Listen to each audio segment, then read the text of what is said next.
Image Lucasfilm. The response to The Last Jedi has been divisive to say the least. Some love it because it takes Star Wars in a bold new directions and hate it for the same reason. While I enjoyed a great deal of the film, it profoundly depressed me, and here's why. The Last Jedi killed my childhood, but not in the way you think. I understand the issue here. Killing my childhood evokes the far more common ruined my childhood, a petty term that merely means someone hates a modern installment or version of something you loved as a kid. So-and-so ruined my childhood cannot be said meaningfully, it can only be whined. The Last Jedi ruined neither my childhood nor the Star Wars franchise. So when I say it killed my childhood, I mean it only personally. I was born in 1977, and I grew up with Luke Skywalker. I was one of the multitude of kids who watched the films religiously. I can't even imagine how many times I've seen A New Hope, The Empire Strikes Back, and Return of the Jedi. I loved a lot of movies and cartoons and toys, but it was always Star Wars first and foremost, and Luke Skywalker was my hero. It's not that I necessarily considered him the best hero in pop culture, it's that he was the hero. The other good guys in my pop culture life were just that other. A regular part of the makeup of hero stories is that there's a problem, a monster to defeat, an issue to solve, an institution to topple, that the older generation has either allowed to happen, or is actively participating in. It requires a young hero, a new generation, to solve the problem that the older generation can't, or won't. Older characters can at best act as mentors to the heroes, but they must fail so that the heroes can succeed. For a kid, it's an intrinsic, powerful story. It makes up the bulk of Western mythology, from the stories of Greek heroes like Perseus, Theseus, Achilles, to the tale of Beowulf. It connects to kids fundamentally. That's why people have been telling stories about heroes, just like this, for thousands of years. But with few, very few exceptions, these heroes don't get old. We don't want to see our heroes turn into mentors because we don't want them supplanted. There's something inherently tragic about aging from a hero to a mentor, or even worse, the hero becoming part of the problem. The message is that no one stays a hero forever. It's why this part of the story is usually left untold. But this story is effectively told in the Star Wars sequels, just as it had to be told. Once we learned Luke Skywalker, Leia, and Han Solo would appear in the trilogy, we knew there would have to be a problem they couldn't solve, a conflict beyond the powers that could only be won by Rey, Finn, and Poe. It couldn't happen any other way. If it had, it sure as hell wouldn't be Star Wars. When The Force Awakens came out, a movie I love, I bemoaned this fact. My childhood heroes had won the war against the Empire in the original trilogy, but TFA showed that they didn't bring peace to the galaxy. The New Republic Leia fought so hard to establish was broken even before it was destroyed. Luke's attempt to bring back the Jedi ended in such tragedy that he had been living in self-imposed exile for years. Han Solo not only failed to keep his son from the dark side, he was murdered because of it. I hated learning that the hard-won accomplishments in the original trilogy were for naught, that after the end credits of Return of the Jedi the futures would be filled with disappointment and pain. But when The Force Awakens ended, despite Han Solo's death, there was still hope.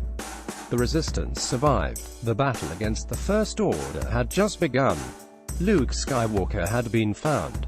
I knew The Last Jedi would be a darker, more tragic movie, second acts invariably, which is why the rumors that TLJ would be The Empire Strikes Back of the new trilogy were so useless. But The Last Jedi does more than leave the story at a low point. It ends with the galaxy nearly consumed with evil, yet a small hope remains, a flickering candle in overwhelming darkness, to use TLJ's constant metaphor, that could bring light someday.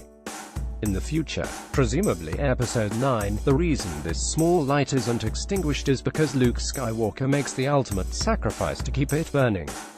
He projects himself across the stars to confront Kylo Ren, buying enough time for the tiny remnant of the Resistance to slip away. It's a noble act, and Luke is successful at keeping that, well, New Hope alive. But Luke dies tragically. When he becomes one with the Force, things are infinitely worse at the end of The Last Jedi than they are before A New Hope begins, before Luke starts his journey. Evil rules the galaxy. There are no more than a dozen members left living in the Near Rebellion, not even enough to fill the Millennium Falcon. His adventures, his sacrifices, his victories in the 3 movies that dominated my childhood accomplished nothing, meant nothing. I turn 40 this year.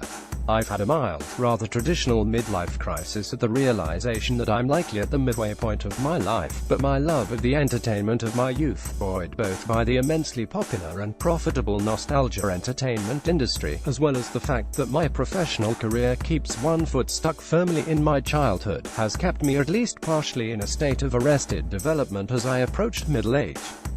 I recognized this, but I saw no downside to remaining young at heart. I still don't. Watching Luke die, not to achieve something as much as to prevent an unfathomable defeat being total, made me ache with sadness. I hated that he died, essentially a failure. I hate that the movies I lived and breathed as a kid and for decades after meant nothing to the Star Wars galaxy. This past weekend I happened to glance at the original trilogy DVD set on my shelf, and had to look away because I didn't want to think about Luke Skywalker's fate.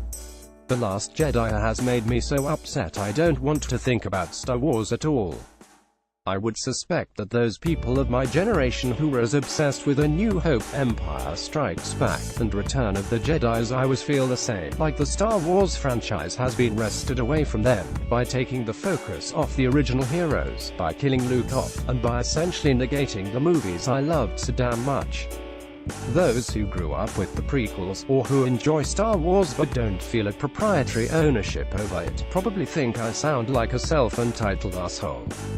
This is because I'm being a self-entitled asshole. Because despite my feelings, The Last Jedi is the best thing that could have possibly happened to the Star Wars franchise. The Last Jedi is a direct, not even slightly subtle message to hardcore, original trilogy-obsessed fans like myself that Star Wars is more than those 3 movies or the 3 prequels that served as one long, terrible prologue to them. It completely resets the battle between good and evil, putting good in more dire straits than we've ever seen in these films. It introduced several brand new force powers. It expands the universe in ways no one expected or in ways purists like me wanted. And it removes the old heroes to fully make way for the new. It proclaims boldly it's time for a truly new Star Wars saga, for a new generation of kids to fall in love with, just like I did. That Star Wars can be more, should be more than the original trilogy and its prologues and epilogues. That the franchise belongs to more than just those born in the late 70s and early 80s. That it's time for me, like Rey, to let go of the past. It has been the time for a while now. This is all exactly how it's supposed to be. The franchise needs to do more than just aid the original trilogy in order to evolve, if not outright continue. I shouldn't be holding Star Wars hostage. Lucasfilm and Disney shouldn't be making these movies just for me. They can't if they expect to continue for the next decade. And God knows they'll get to experience plenty more of the adventures of Luke, Leia, and Han for decades to come. As long as I and my ilk keep spending money on them, someone will keep churning out ancillary Star Wars products targeted to our nostalgia. My brain knows all this, but my heart is still broken. When the Skywalker saga came to a close, so did, in a very real way, that last remnant of my childhood. Star Wars is so representative of my inner child, of my nerdness, that when Luke faded away into the Force I truly felt like I had lost someone close to me, and the loss was profound. The fact that The Last Jedi's incredibly tragic end makes it so uniquely, horrifyingly perfect for 2017 makes it even more powerfully depressing to me.